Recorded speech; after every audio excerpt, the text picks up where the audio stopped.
Welcome to the YouTube channel मस्ती भरी पढ़ाई। तो क्या आप सब पढ़ने के लिए तैयार हैं? Yes. So let us start. आज हम पढ़ेंगे सर्वनाम। मुझे उम्मीद है इसको पढ़ने के बाद आपको सर्वनाम के विषय में कोई भी दिक्कत नहीं आएगी। सर्वनाम, सर्वनाम सबका नाम। व्याकरण में सब प्रकार की संज्ञाओं के लिए प्रयोग किए जाने वाले शब्दों को हम सर्वनाम कहते हैं। आओ हम इसे उदाहरण से समझते हैं। जैसे लिखा है, राधा कल चाचा जी के घर आई।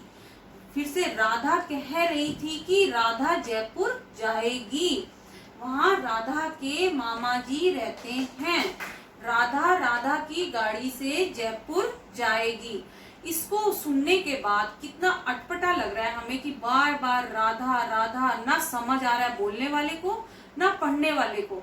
तो अगर हम यहाँ अंडरलाइन किए गए शब्दों को देखें जो बार बार रिपीट हो रहे हैं, तो उनकी जगह पे हम नए वर्ड इस्तेमाल करें। जैसे कि राधा कल चाचा जी के घर आई। मैंने यहाँ नंबरिंग किया, आप इसे ध्यान से देखिए।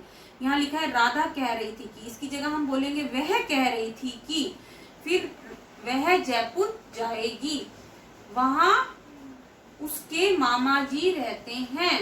फिर फोर्थ नंबर पे वह अपनी गाड़ी से जयपुर जाएगी। देखो मैंने इन जो अंडरलाइन किए गए शब्द हैं उन पे नंबरिंग भी किया है, फिर उसे ब्लू लाइन मार्कर से लिखकर दिखाया है, वह उसके अपनी। तो ये शब्द क्या है? वह उसके अपनी, ये सर्वनाम शब्द है। तो इसकी परिभाषा क्या बनाई हमने, स्वयं से बना ली है। संज्ञा के स्थान पर प्रयुक्त होने वाले शब्दों को हम सर्वनाम कहते हैं। सर्वनाम के 6 भेद होते हैं। पुरुषवाचक सर्वनाम, निश्चयवाचक सर्वनाम, अनिश्चयवाचक सर्वनाम, प्रश्नवाचक सर्वनाम, संबंधवाचक और निजवाचक सर्वनाम। सबसे पहले हम पुरुषवाचक सर्वनाम को समझेंगे।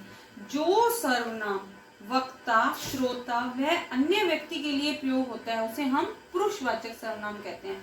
जैसे मैं काम कर रहा हूँ, इसमें सर्वनाम कौन सा आया? मैं। मालती तुम कहाँ जा रही हो, इसमें क्या हुआ? सर्वनाम तुम। मैंने कहा था कि वह नहीं आएगी, इसमें क्या हुआ? वह। वह किसी अन्य व्यक्ति के लिए प्रयुक्त हुआ, तुम सुनने वाले के लिए और मैं बोलने वाले के लिए। इस तरह से पुरुषवाचक सर्वनाम के 3 भेद होते हैं। उत्तम पुरुषवाचक, मध्यम पुरुषवाचक और अन्य पुरुषवाचक। उत्तम पुरुषवाचक क्या होता है? जिस सर्वनाम का प्रयोग वक्ता या लेखक अपने लिए करता है उन्हें हम उत्तम पुरुषवाचक सर्वनाम कहते हैं। जैसे क्या होगा? मैं, मेरा, मुझे, हम, हमारा। इसका एग्जाम्पल क्या हुआ? जैसे मैं खाना बना रही हूँ, मुझे घर जाना है, हम कल जल्दी आएंगे। इसी तरह से मध्यम पुरुषवाचक में क्या होगा? जिन सर्वनाम शब्दों का प्रयोग श्रोता या पढ़ने के लिए किया जाता है उन्हें हम मध्यम पुरुषवाचक सर्वनाम कहते हैं। जैसे तू, तुम, आप। तू झूठ बोल रहा है, तू कहाँ जा रहा है, तुम क्यों बैठे हो, आप आ जाओ। अन्य पुरुषवाचक सर्वनाम, जिन सर्वनाम शब्दों का प्रयोग वक्ता या लेखक अपने और श्रोता के अतिरिक्त किसी अन्य के लिए करता है उसे हम अन्य पुरुषवाचक सर्वनाम कहते हैं। जैसे वह, वे, उन। इसका उदाहरण क्या होगा? उसे वहां बुला लाओ, वे क्या कर रहे हैं, वह सो गया होगा, आदि। निश्चयवाचक सर्वनाम, निश्चयवाचक सर्वनाम में क्या होता है? जिन सर्वनाम शब्दों से पास या दूर किसी निश्चित वस्तु व्यक्ति का बोध होता है उन्हें हम निश्चयवाचक सर्वनाम कहते हैं। जैसे बच्चा कह रहा है अपनी माँ से, माँ ये फटा हुआ कुर्ता है, तो इसमें निश्चय ही है ये फटा हुआ है, तो इसमें यह निश्चयवाचक सर्वनाम है। जैसे वह कितनी सुंदर लग रही है, इसमें क्या हुआ? वह पक्का ही सुंदर लग रही है, तो वह क्या हुआ? निश्चयवाचक सर्वनाम। इस तरह से हम तीसरे नंबर पर आते हैं अनिश्चयवाचक सर्वनाम। जिन सर्वनाम शब्दों से किसी निश्चित वस्तु या व्यक्ति का बोध नहीं होता उन्हें हम अनिश्चयवाचक सर्वनाम कहते हैं। जैसे कोई दरवाजा खटखटा रहा है, हमें नहीं पता कौन है पर है सही, क्योंकि बाहर दरवाजा खटखटाने की आवाज आ रही है, तो ये कंफर्म नहीं है, तो इसे क्या कहेंगे? अनिश्चयवाचक। देखो दाल में कुछ पड़ा है, इसमें क्या हुआ? कुछ, हमारी दाल में कुछ है लेकिन हमें नहीं पता क्या है, तो कंफर्म नहीं है ना बात, तो इसीलिए इसे क्या कहेंगे? अनिश्चयवाचक सर्वनाम। जाओ किसी को बुला लाओ, जाओ किसी को बुला लाओ, किसी का नाम नहीं लिया हमने, किसी को भी बुला लाओ, तो इसमें भी अनिश्चय क्या हुआ, किसी वर्ड, किसी शब्द को हम अनिश्चयवाचक सर्वनाम कहेंगे।